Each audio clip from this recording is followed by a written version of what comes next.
If you have any small bumps protruding from your walls, they're likely what contractors call nail pops.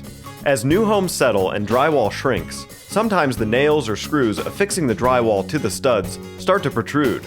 To repair a nail pop, you will need a Phillips head screwdriver, nail punch, hammer, quick-dry spackling compound, putty knife, sanding block, and painting supplies.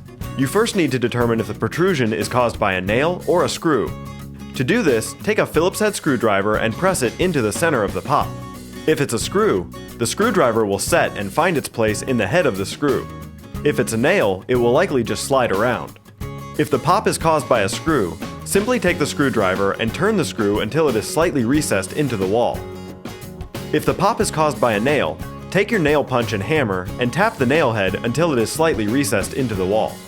Next, with a putty knife, apply a layer of quick-dry spackling compound to cover the hole. Allow it to dry and sand the surface.